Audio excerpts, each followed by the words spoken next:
When Eva, a quiet and curious girl, transfers to an old school, she quickly finds her sanctuary in the school's ancient library, a place rumored to hold rare books and a few unexplainable mysteries.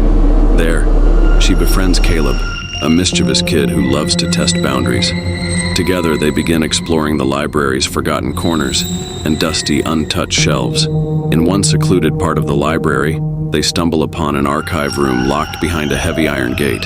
According to school legend, it's a place that holds the records of those who came before, ancient journals, mysterious documents, and a shadowy record keeper called the Archivist, a ghostly figure who was once the school's first librarian.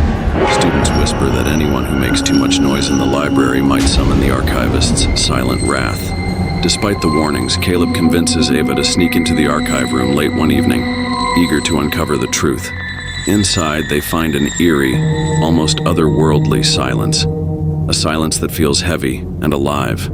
Caleb jokes around, making noise to test the legend, and suddenly they hear a slow creak as the Archivist's shadowy form emerges from the stacks, his figure thin, his eyes sunken, and his mouth sealed shut.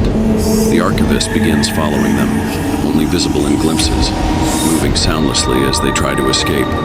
As they hide between the shelves, Eva finds a journal that details the Archivist's tragic story.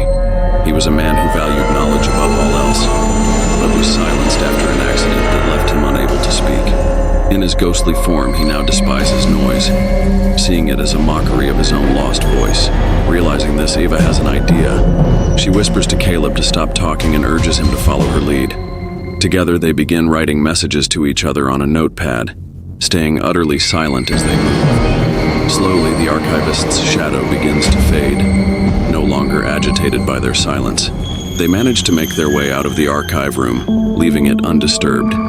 Before leaving, Eva leaves a note in the Archivist's journal, apologizing for disturbing his peace and promising to respect the library's silence from now on. Sometimes, even in a place filled with voices and stories, there are those who seek only silence. And perhaps if you find yourself in a quiet library with shadows lurking around every corner, it's best to tread lightly, because some things were meant to stay quiet.